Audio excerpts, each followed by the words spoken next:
Welcome back to the Data Science Hangout. I was going to play around with a lesson I learned from Matt Dancho last week. If you've been here before, do you want to try putting a 1 in the chat?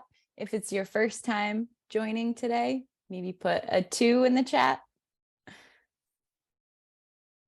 It was fun seeing all the people commenting last week with Matt. But if it is your first time, it's so nice to meet you. I'm Rachel. This is an open space for the whole data science community to connect and chat about data science leadership, questions you're facing, and getting to learn about what's going on in the world of data science across different industries and companies. We share the recordings each week to our Posit YouTube, so you can always go back and rewatch or find helpful resources. And these go up to the new Data Science Hangout site at posit.co as well. I was a bit slow on this, but I just put up Jesse's and Marco's sessions as well this week. Together, we're all dedicated to creating a welcoming environment for everybody here. So we love when everyone can participate and we can hear from you all, no matter your level of experience or area of work. There's always 3 ways that you can jump in and ask questions or also provide your perspective on a point. It doesn't just have to be a question. You can jump in by raising your hand on Zoom here. You can put questions in the Zoom chat and feel free to just put a little star next to it if it's something you want me to read out loud, if you're in a coffee shop or something like that. And then we also have a Slido link, which I forgot to share with Hannah ahead of time. So I'll copy that over in a second here and put that into the chat. There you go. But with the Slido link, you can ask questions anonymously too. But I am so excited to be joined by my co-host for today, Eric Nantz. Eric is a director at Eli Lilly and Company, podcaster and community builder that you may have seen around the open source community a few times. He just celebrated his 100th podcast as well. So congrats, Eric. I would love to have you just jump in and introduce yourself and share a little bit about your role as well. Well, thank you so much, Rachel. And I'm really thrilled to be here. I've been watching the Hangout since the very beginning, and it's really an exciting space to be a part of, and to be a co-host with you is, tremendously exciting. So, my name is Eric, and I've been in my current role as a director in the statistical innovation group at Lilly I've been at Lilly for over 12 years, which does not seem like it. Time certainly flies, but kind of my day-to-day is a mix of a few things, and I'm sure this will probably come up in the conversation, but I kind of wear a few hats. I'm a mini manager, as they say. I got a couple of direct reports in our group, and so I'm trying to help enable them to succeed. And where I put a lot of my focus time these days is bringing innovative algorithms and designs for the new clinical studies that we're trying to launch. And throughout all that process, the one tool that unifies everything is R. So literally, it is at the forefront of what I do, whether it's building Shiny apps, internal packages, consulting, and even with the community building that I'm sure we'll touch on as well. So I've been in a mix of a lot of different things at Lilly, but learned a lot along the way, and certainly happy to share my insights of that. And it's always never a dull moment, as they say. That's awesome. And I forgot to ask you, Eric, what's something fun that you like to do in your free time as well? So we can get to know that side too.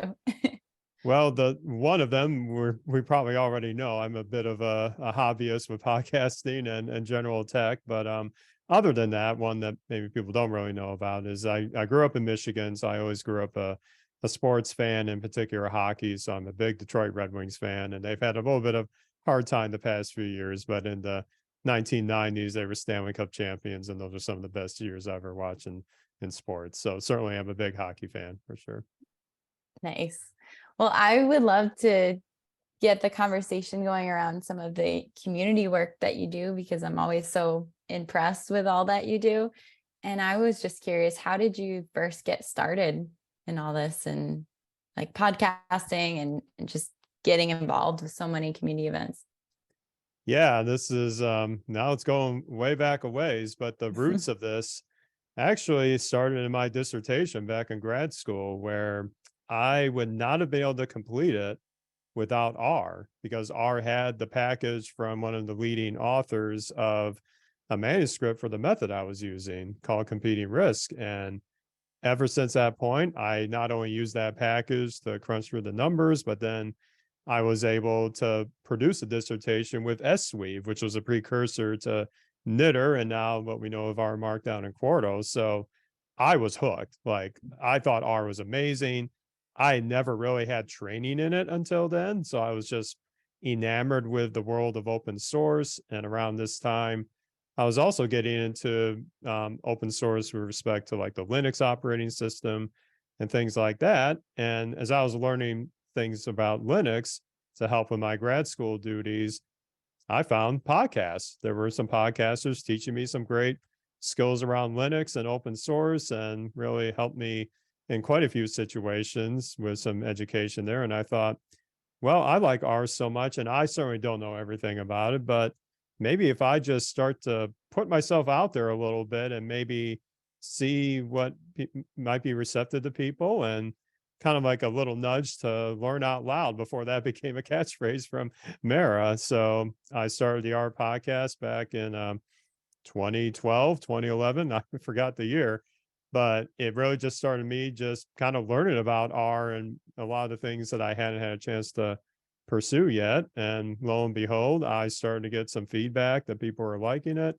And I decided to keep going. And I think what really turned the corner on that was not just me doing my own learning, but to showcase the brilliant developers, package authors, practitioners that were doing amazing work. And I wanted to give them a platform to share their backstory, how they got to where they were. And that started kind of my interview, you might say, sequence. And through those connections, just things happened organically after that.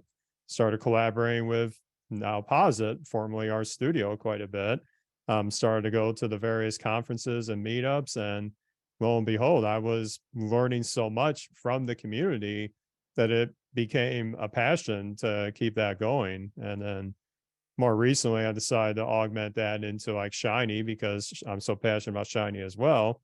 Starting the Shiny Developer Series a couple years ago, and now more recently the Art Weekly project to help curate what is available in the community. So all these things just kind of happen organically, but I thought not many others were trying this route back in 2012 to put themselves out there via voice. There are only a few blogs out there, but I thought if the Linux podcasters helped me so much, maybe I can help others in the art community too along the way. And like I said, learn for myself as well, but just share it with the world. So it all just kind of happened organically, and I'm glad I stuck with it. Certainly been off and on, as they say, but it's been a real passion of mine to share that knowledge. And like I said, to showcase who else is doing brilliant work in the community. That's great. And thank you so much for all that you do. I love that phrase, learning out loud, and getting to see all the different examples through our weekly too. Can I ask you, like, thinking back to those early stages, what made you so enamored with open source? It was just the brilliant technology behind it, and the fact that we could get involved without having to jump through maybe a proprietary company to get there, that we could look at the source if we had questions about how the function worked. And for my dissertation, I had to look critically at some of the methods I was using. So the fact that the package code was right there on CRAN at the time, I was able to look at the source, verify that this method was doing what I expected. But the fact that I could do that, albeit it wasn't as easy as it is now with things like GitHub, but still I could get in there. I could read behind the lines, so to speak, try things out, experiment. And the fact that just so many innovations were happening in the general open source community that might take a big company years to get to. And at that point, I was just hooked. The fact that I could do this in statistical computing with R, and then in my general grad school duties, be able to help others with pretty complicated projects, hooking R with different technology. It just was addicting to me that I could blend all this together without having to be a part of like a huge organization or sign a bunch of agreements to get access to things. It was just really a mind-blowing experience that I never really got wind of until I discovered R. That's great. Thank you.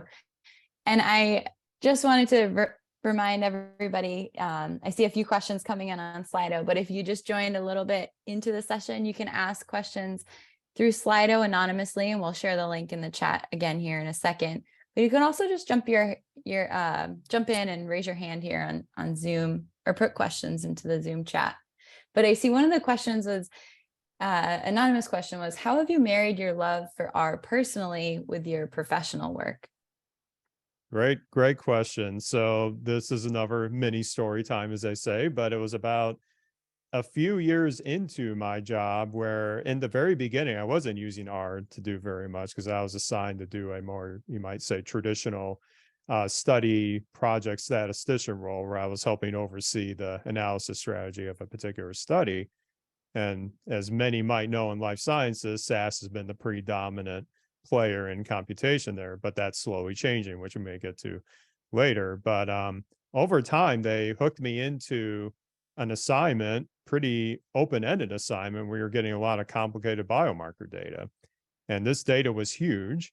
And we were trying to use some pretty novel algorithms with it. And that's where R came into play. I was finally able to take what I learned in my dissertation and start applying it to actual work at the day job. And then along the way, we had another talented colleague that was running at that time called the S and R user group at Lilly.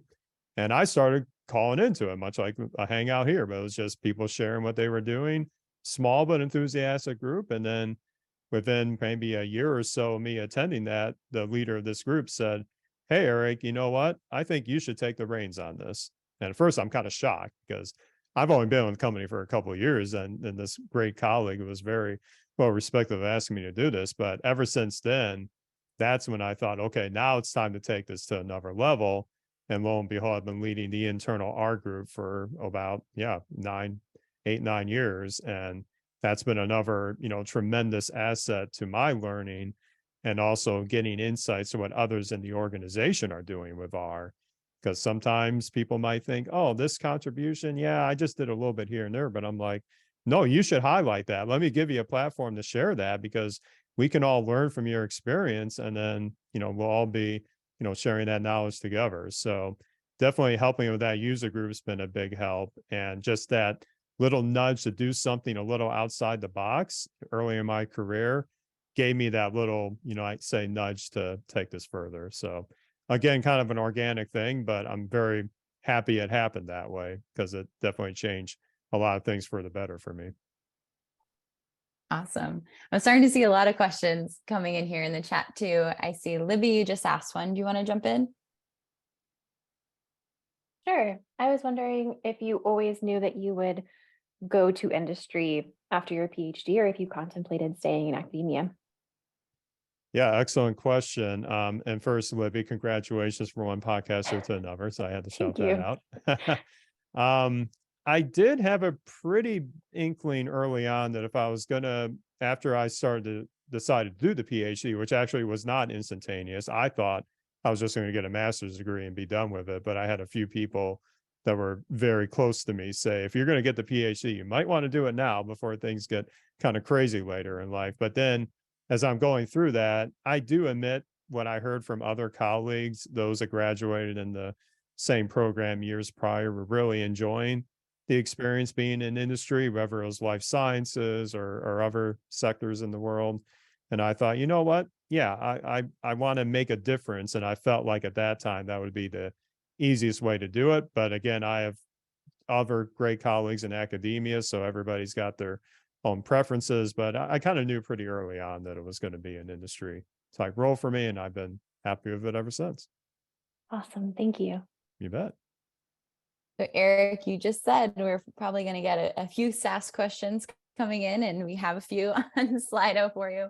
One was, how have you convinced leadership in pharma to move away from proprietary programming languages like SAS over to open source languages like R or Python? Yeah, well, that's a good thing we got some time for this, but I can keep this kind of brief to start. But it was kind of leading by example a little bit. I think that to solve complicated issues, especially what I was doing in that early assignment with biomarker analysis, I wanted to demonstrate that the outputs I can get from this, the analytics I can run from this, and do it efficiently to tie into some really important HPC, high performance computing infrastructure, which at that time was not very easy to do in the SaaS world. I was able to turn around answers pretty quickly and be able to share insights with the leadership, the clinical team, and they were say, hey, this is great, keep going with it. So leading by example. And then honestly, the other key event that's happening across our industry is the invent of now the 4th or 5th year running our Pharma conference, where now many of us that are passionate about using R in the clinical realm got together, organized this event from the ground up. Maybe we have some of them listening here on the chat here, but that really started to open eyes of many of the industry leaders in life sciences to say, hey, look what these people are doing with open source. Look how they're bringing automation in a seamless way with integrating R with other pipelines and generating interactive insights. And it's just really grown exponentially since then. And a lot of this is not possible without the open source nature of R, what we can grab from the community, but also integrate it with other systems really easily, whether it's databases, high performance computing, obviously Shiny for web applications. There's so many integrations that are possible that other proprietary packages may have some solutions for, but A, they cost money, B, they can cost a lot of time. But if you build up the talent, you can do amazing things with R and the other integrations. And I'm not going to sugarcoat it. We're still not quite where I want to get to yet, but we're definitely a lot farther in the last few years than we ever were when I started working in life sciences. Thank you. Kind of along those lines, another question was, do you have any suggestions for beginners who had experience in SaaS but are new to R? Are there any like specific approaches for better results? Okay, well, time for some hot takes, perhaps. So like that question probably insinuates, I also started with SaaS. I did not know R before SaaS. They are fundamentally different. So honestly, the first thing to keep in mind is that many of the practices or maybe tricks you've learned about how to do things in SaaS, probably not going to work with R. They are fundamentally different from a language perspective. So you've got to check that to the side a little bit and go in with an open mind. It will be challenging at first, but I'm going to echo what others in the community have said, is that I would say getting started with the tidyverse, that's going to be pretty familiar in the way the pipe works and other things like that with dplyr and the like, to what you might do in the SaaS data step and historically. So I think the tidyverse eases that transition a little bit, but there are going to be some habits that you'll have to grow into. But I think the materials online are really great to get started with this. In fact, Minei's Data Science in a Box is another excellent resource, I think, to get started with that we can probably link to. There's lots of educational materials out there, but unlearn the old habits first before you dive into it. That would be my biggest advice. Thank you. I just copied over the Data Science in a Box over to the chat too. I see, Javier, you had asked a question in the Zoom chat. Do you want to jump in next? Thanks, Rachel. And Eric, huge fan of yours. I feel a little starstruck here. Like, I've been following your podcast for years, and I can't believe I just recently discovered the Shiny Developer Series. So seriously, thank you for everything you're like throwing back, into the ether here. Yeah, I have always worked for mostly large companies, and when I got into my first real data science role, I noticed that a lot of the Excel cleanup tasks, or just like a lot of the mundane repetitive tasks that so many people are doing on a weekly or monthly or quarterly basis, it should be automated. Sometimes they are just so disconnected from data science. They have no like advocate or no teacher, no like friend to be like, there are better ways of doing what you are doing. I also come from a finance background, so I'm sort of nuanced, my experiences are nuanced in that way. But have you had any experience trying to sort of like advocate for R or, Posit Connect or Shiny, and trying to educate these different teams in like corporate finance, accounting, tax, or different reporting teams, and try to get them to, to use some of the R tool stack that is at Eli Lilly? Yeah, excellent question. And first of all, thank you for very kind words. It's great to see that some of these little endeavors have a positive impact. That's always gratifying. I would say that in some of my early part of the career, I've been pretty fortunate that a lot of the leadership that's kind of been more close to me have seen the value of what I was bringing and be able to let me take what I'll call calculated risk to make that happen. And in fact, one of those was way back in probably 2011 or so, when RStudio first released the RStudio server. I worked with our research IT group to give me a virtual machine that I had root access to, and they let me throw RStudio server on there, because I thought at the time, after playing with that at home on my Linux systems, because I'm a bit of a Linux geek here, that hey, this could change the way we develop this at Lilly. And I'm very fortunate that the IT group didn't say like, oh, this new young statistician wants to do what? We don't let them do that. No. They were complete opposite. They said, hey, we're going to give you a little training on this, but we're going to leave it to you. And lo and behold, I got people hooked on developing our code efficiently on that server. Then Shiny server came along, and I did basically the same thing then. And that's when people started to put little Shiny apps that were doing maybe very little in the beginning, but it opened the eyes of leadership when they could quickly do an interactive visualization of a trial result or maybe a custom data set. And so that leading by example started to get the attention of leadership. And then over time, my role kind of morphed into being this hybrid of a statistician and you might say an engineer, kind of combining the best of both so that I could execute on these ideas and again, be given the freedom to try some of these things out. Has everything I've done worked? Not everything. There have been a couple dead ends here and there, but I've been fortunate that the leadership are ready to embrace an idea of saving time, saving money, and the fact that I could automate the creation of maybe 100 biomarkers being summarized in one Shiny app versus an RTF output printing 100 pages per marker.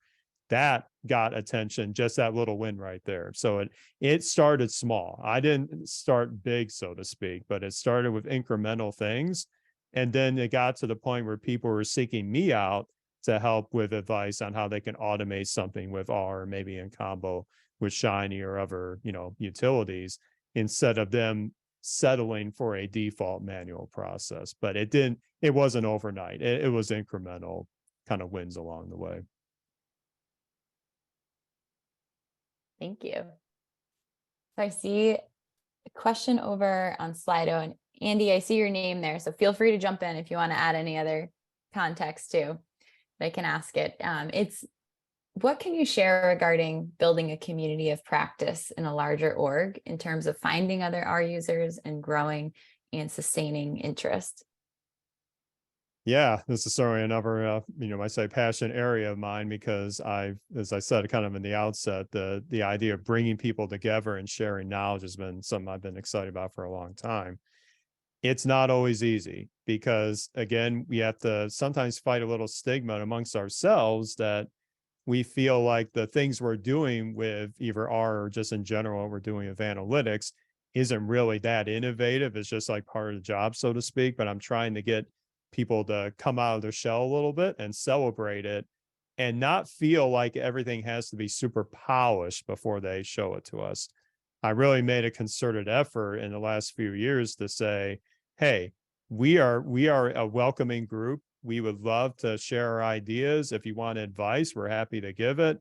If you have any stumbling blocks, we're happy to help solve it. But even if you just found a great package that simplified your workflow, we just want to know about it. Like, it doesn't have to be anything fancy. So making sure people felt comfortable that sharing any contribution, no matter quote big or small, has been one of the things we've really tried to do. And honestly, finding a diverse set of topics that we can learn from, because not everybody is going to be interested in the things I'm interested in, right? But finding others to kind of give a different voice, a different perspective, whether it's from, creating that great table with GT, or automating a pipeline with, connecting R with AWS, lots of different things are out there, and making sure that there's a protected time for people to showcase that. Having regular cadence has always been helpful too. But I'll admit, I'm not the best at it, but I try to surround myself with others that are enthusiastic about the same things to building this community. So not doing it alone is definitely one piece of advice. Find somebody else to tag along and help along the way. I certainly appreciate that, Eric. Thank you. Couple of things I really got from what you just said. The piece we're not doing alone. I'm certainly on track for that. I work in public health at a large state public health agency, and there was an R user group a couple years ago before I came to the agency, and that, I guess, sort of fizzled out, and now there's more interest in it. And so I've connected with the person who had kind of started organizing the group previously, and so we're gonna work together and try to reach a wider cast a wider net within the organization as well. And then and I love the piece about it really encouraging the small shares, and even the safe space. We're certainly folding in our agency has both internally facing and externally facing equity goals, and so we're folding all that into our agreements with how we meet and work with each other. So I appreciate that as well, about the inclusiveness forefront of that. So thank you. No, my pleasure. And those things, as long as you start with those, everything else is going to fall in place. Like, it may not always be easy, but if you set those expectations, set that safe space, and like I said, don't do it alone early on, it's going to pay dividends. And trust me, a lot of things I'm saying, I have learned really the hard way, but a lot of it has been organically, improving quite a bit. Thank you. And I'm really interested in continuing to have this conversation with anyone else here in the group. I'm going to drop my email in the chat here real quick. And, if you're interested in having this conversation outside of, this, like, please get in touch with me. Thanks. And I work in public health, but if you're thank you. Yeah, take it to LinkedIn. Will do. I'm gonna actually, somebody suggested doing that for the organization, to, like, say, are there any R users out there, and try to do something there too. So yeah, thank you. Andy, this discussion makes me so excited. This is my favorite thing to talk about. And I did just want to use 1 minute here to say, I am starting a Slack group for community organizers to be able to connect with each other and share best practices, challenges, tips, and all just kind of like get together and figure out how we want to help each other too. I was being careful about publicly just sharing the link to the Slack, so I just made a Google form that I just put into the chat right now. But we'd love to see people there too, and continue that discussion as well, or on LinkedIn, wherever everybody ends up talking about it too.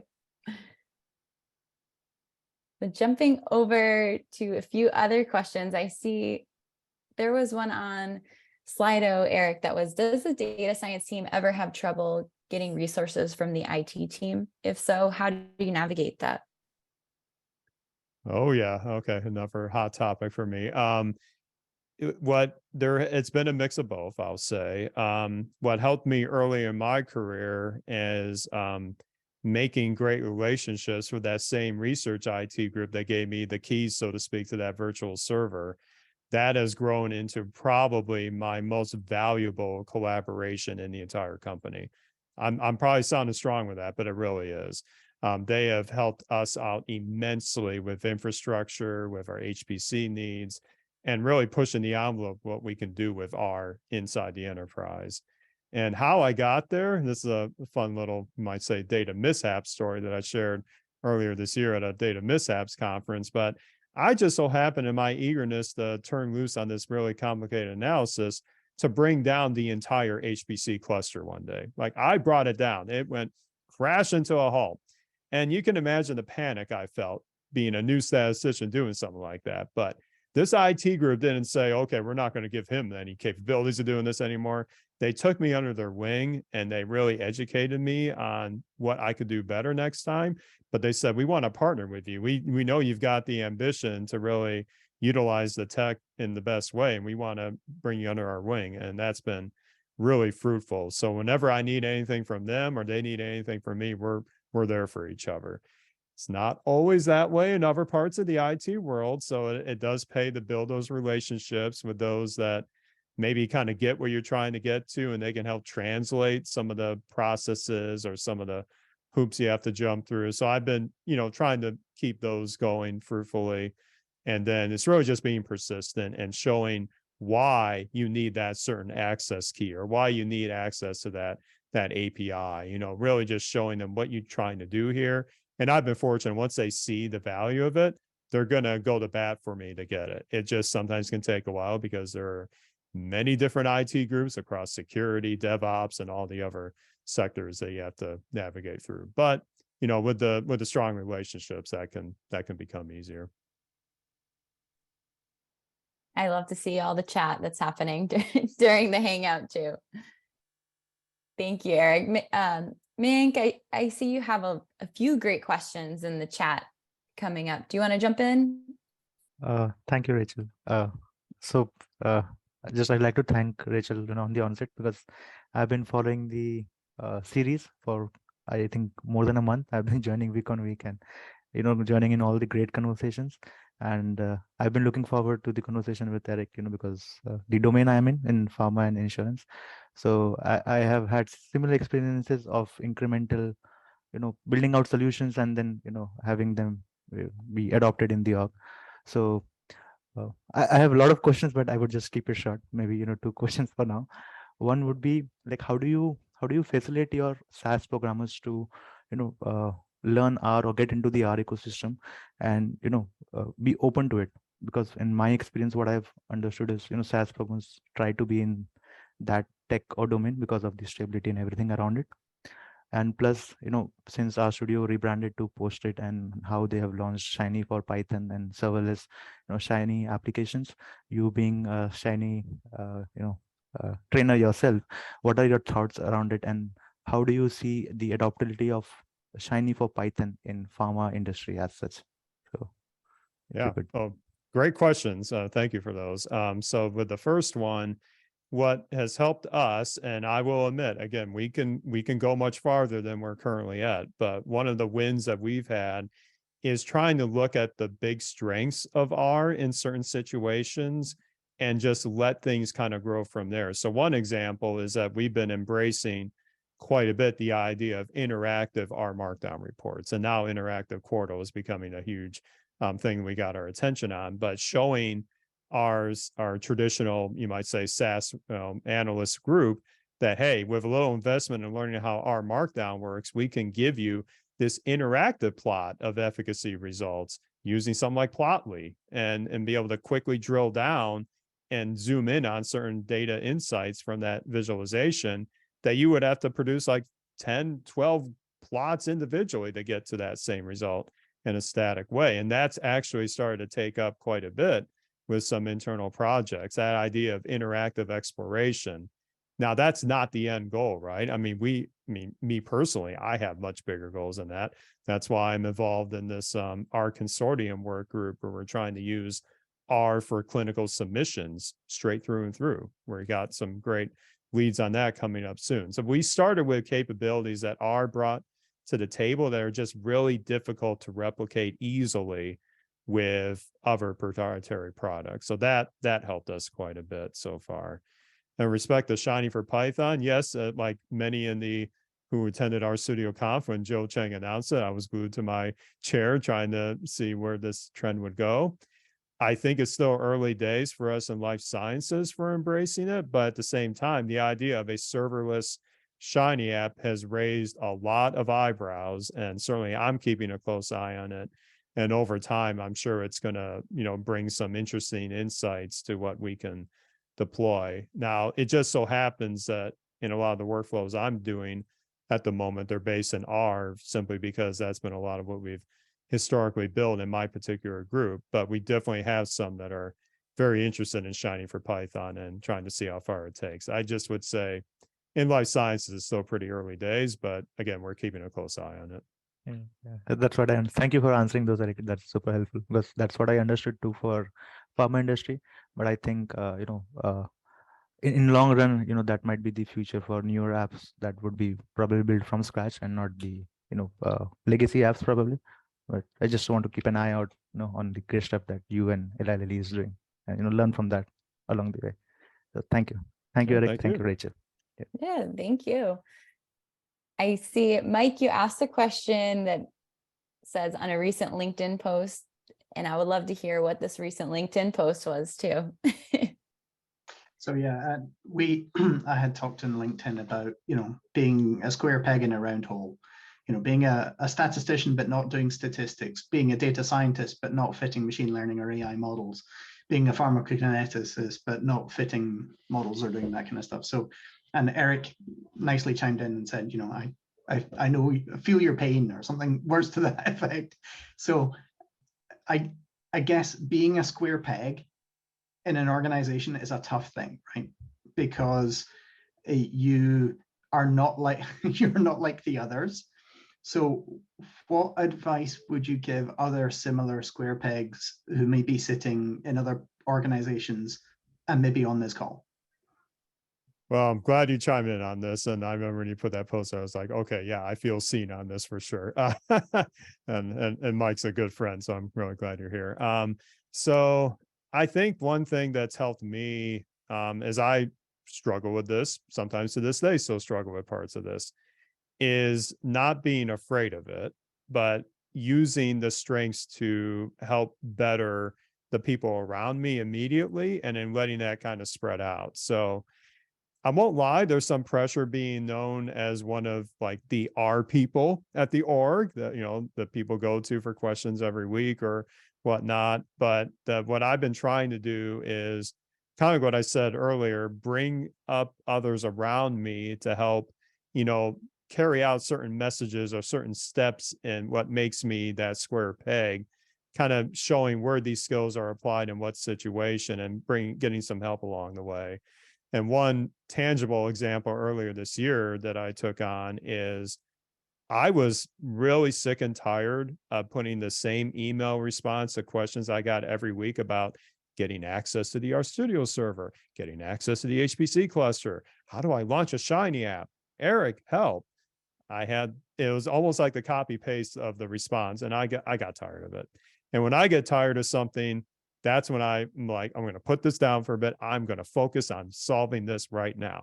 So I took the first 2 months of this year to produce an internal documentation portal written in Hugo with a really cool theme to document almost every type of info I thought for enabling people at Lilly to get started with R. I call it this, and it was in collaboration with the HPC team, so they helped me along the way. But when I launched that, it made me feel like this square peg thing, now I brought value out of that to others, because I took this knowledge that was in my head most of the time and I put it out there, gave links to people, and now people are sending those documentation links to others when they have questions. It's not always coming on me. So I feel fortunate that spreading that knowledge has helped. There are certainly other aspects where I don't think I've spread enough yet, that I'm looking at the best ways of doing it. But it also helped that I've had some leadership recently that kind of know when they can let me turn loose on something. They're confident that I'm not going to steer things in the wrong direction, that I just need a little time to ruminate and maybe try this idea out, and the risk versus reward, they tend to think, okay, the reward is greater potential here than the risk. But there are certain aspects of this I still struggle with. So really it's bringing others along and making sure not all this stuff is trapped in my head is the first thing I'm trying to address in this ongoing quest, I might say. Hope that helps. Thanks, Eric. I was waiting to see if anyone wanted to jump in there. I see Travis, you also put a great question into the chat. Do you want to jump in next?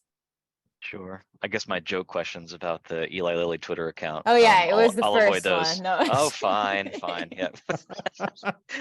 Eric, I was hoping you could get a hold of the parody account and tweet that Eli is R only now. You know, that'd be a winner. I might even return to the bird side if that was possible. But anyway, my real question, are there key ways that you want to see Eli's data stack change over the next 5 years? Let's say. I think a lot of us that champion R at an org end up becoming our administrators and kind of like have to learn things that we didn't set out to learn.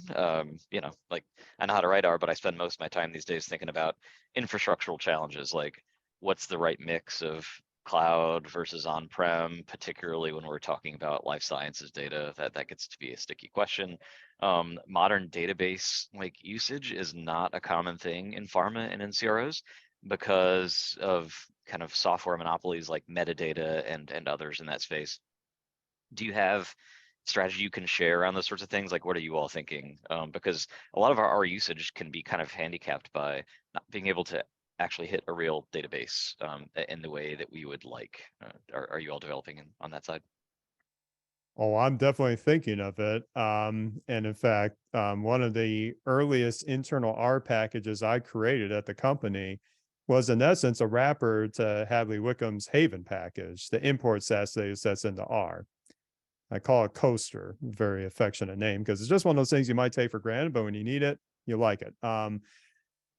I felt like I should never have had to do that. I feel like the data should not be trapped in SAS proprietary formats. This is where Eric's probably going to have another hot take here, so hopefully I still have a job after this. But I do think that the wave of the future, and I'm seeing some work streams around this, is looking at alternative data formats that are more open that could then be transformed into what we need for, say, a submission or other pipelines. But we're not there yet. We're definitely not there yet. And that's why I wrote that internal package. I wanted to lower the barrier of entry for people around me in the statistics group to use R for their innovative work, but not feel handcuffed because the data was in this proprietary format.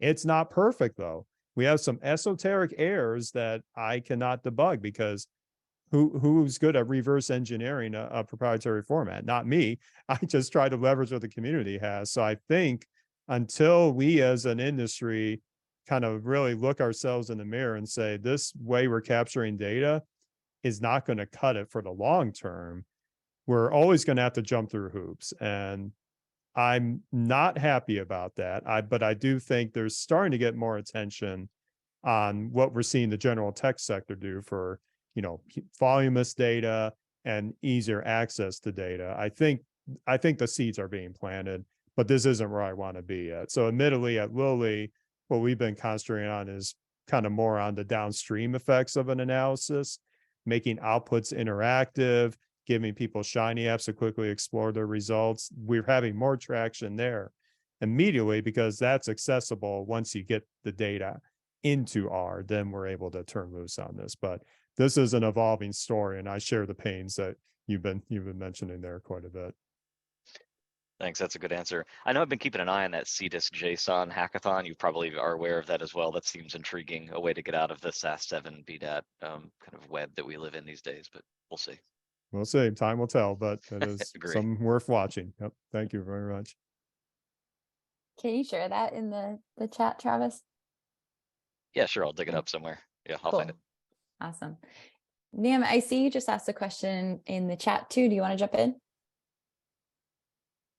Yeah. Hi, I'm from Vietnam, and I'm about to graduate from business analytics, but not necessarily data science. But I do I've studied quantitative psychology in undergrad, and I can do statistics with R or Python or SAS, but I don't know how to break in to life sciences and get a job as a junior entry-level data scientist.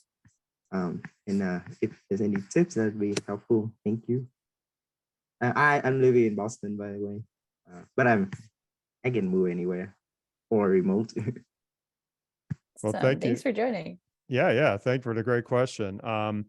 In the industry these days, I think some of the best things to help, you might say, break in is maybe this will go to other industries as well. And I'm curious what the people in the chat think of this, but even just finding an example data set or an example domain that you want to maybe practice some, say, analytical skills on, and sharing that as like a blog or another online resource, start building up that portfolio a bit. I can tell you that if I see like a CV or resume come and they ask me to do like an on-site interview or a phone interview, and I'm going to look at that CV, and if they have a GitHub profile, oh yeah, I'm going to be looking at that, and I'm going to be very interested because it means that they're trying to, build up their skill set in the open. And I'm not going to require everybody to do that because me of all people, I know how precious time can be, especially when you have other personal responsibilities. But finding some avenue to put yourself out there a bit will go a long way. But I'm sure there are quite a few companies. And in fact, my company just posted a couple positions. We're looking for some orange shiny talent as well. There's definitely opportunities out there. I think the key is kind of, showing that skill set that you're building up, and then being able to really, embrace the idea of using R, using other languages to, really do an innovative analysis. I agree. It's not easy in the beginning, but building out that portfolio, I think, will be a big help. Yes, thank you so much for sharing, Eric, and thanks, Rachel, for organizing. I'll Absolutely. build my portfolio. Thank you. And I was just trying to go grab a few links. I think Rami Crispin talked a bit about this in the data science hangout that he was on too, and we talked a bit about it for a bit. And I see, Libby, you mentioned thank you for sharing it. Javier just posted a great shiny template and tutorial as well, and Libby just put that in the chat.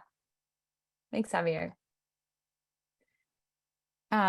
Jumping through to see a few questions from Slido that I think I missed a bit earlier. And one was, scrolling up. One was, being at Eli Lilly so long, Eric, what have been the biggest changes you've seen over that time? Well, there's been a lot. A lot of the change that happened that are most forefront to me was an initiative many years ago where we tried to minimize the time from, say, a treatment's discovered in say the discovery lab to when we can actually get that treatment out to patients to benefit from. It's kind of called minimizing that white space to get there. To do that, we had to do a lot of things differently. There's been reorgs in terms of like how trials are designed, more emphasis into other functionalities. But within statistics, it actually empowered us quite a bit to push new cutting edge algorithms for designing and for simulation, and to not just do the traditional analysis for like a clinical outcome. So the fact that we got this mandate to be like, okay, we got to shorten this time that we're in this research phase or this study phase, then we had to really put all hands on deck to put out new solutions. And so that just brought innovation out of necessity, but it also opened the door for those in my group at the time to really think differently of how we're leveraging R in the design space and become one of the industry leaders in doing clinical simulation. We've definitely have, really much relied on a lot of the functionalities that my colleagues have made. And I'm not going to come here and say, I know all the ins and outs of every statistical method. That's why we have a team, right? Everybody can specialize in their key areas, but we've all been able to pitch in and be able to bring that innovation to more novel designs that can shorten that time that a patient has to be in a trial. And, you know, the industry itself still has a ways to go, but just that emphasis on let's get these treatments out to patients sooner, just organically then brought some new innovations that we were doing in statistics.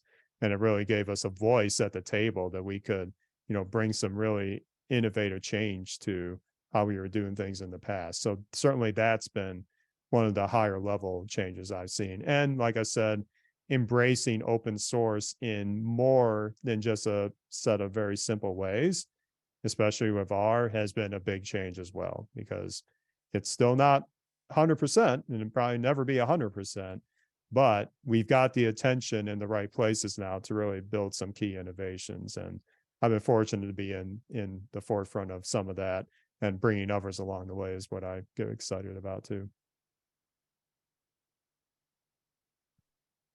Thank you so much, Eric.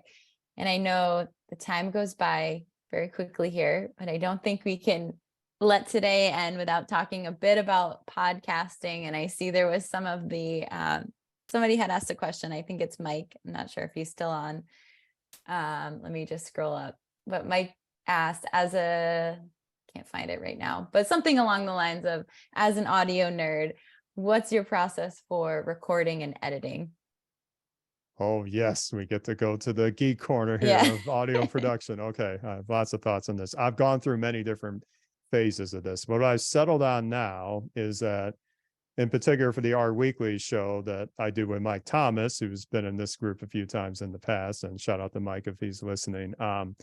We connect virtually using a platform called Zencaster, but there's quite a few like this where you can just have a recording in the cloud of your voice and then be able to download that and do whatever you want afterwards. So we use that every either Tuesday or Wednesday morning or afternoon, depending on our schedules, to record our voice. But then I bring it down locally, and I use a software, unfortunately not open source, but it's also the state of the art in this, called Reaper, to do the actual editing, where I can automate a lot of the voice processing to get like the levels nice and avoid clipping and make everything kind of sound pretty, you know, at least halfway decent. And it's just super blazing fast. You know, exit out or X out all my little ums, or like, oh, I botched that person's name wrong, I can do that over again. So being able to smooth all that out and do it pretty quickly, that's been my tool of choice for audio editing, has been Reaper, to bring the voice tracks in. And it's cross-platform, Mac, Windows, and Linux. So me being a Linux guy, I get to use that too. So that's been helpful. And then for the video side, for the Shiny Dev series, I know that's not part of the question, but I can't not talk about the Shiny Dev series. I record everything, whether it's a live stream or my video tutorials, with OBS, Open Broadcaster Studio. It's a lot to get into at first, but actually Jim Hester, a former Posit employee, was doing a few tutorials about some of the things he was working on. And I asked him at our Studio Conf a couple of years ago, hey, those are great tutorials, what are you using? He's, matter of fact, oh, I'm using OBS. I'm like, OBS, isn't that like super hard to learn? He's like, oh, you'd get the hang of it. And sure enough, I got addicted to it. So now I use that for my video production, and that's been a huge win for me because it's so flexible. And members of the Linux community that I follow have also supercharged OBS setups, and I follow their lead and bring that into my work station over here. So OBS for video, and then Reaper for the audio. Awesome. Thank you so much. Thanks, Libby, for writing them down into the chat too. I just wanted to, there were so many great questions today, so I'm sure that I have missed a few. So I just want to say, feel free to raise your hand on here if I've missed a question that you asked as well. I think there's one over on Slido that Sam asked a bit earlier. It was, what are your favorite open source alternative apps that you would recommend folks migrate over to, like Mastodon or Standard Notes, for example? Well, those are, yeah, definitely two favorites currently. So we all know the situation going on with Twitter. We don't have to dive into it, but Mastodon has been kind of where a lot of the art community is going for social messaging. So I have an account on there. I just formed our Weekly's account on there. So highly recommend Mastodon. And for keeping notes, yeah, Standard Notes is a markdown based open source editor. which I can sync very quickly across all my devices. So anytime maybe I'm out and about at a kid's practice and I, was on our studio community or another site, I want to quickly jot down the name of a package or a name of a website, then I can quickly write something in Markdown, bring it into my computer when I get back and research on it.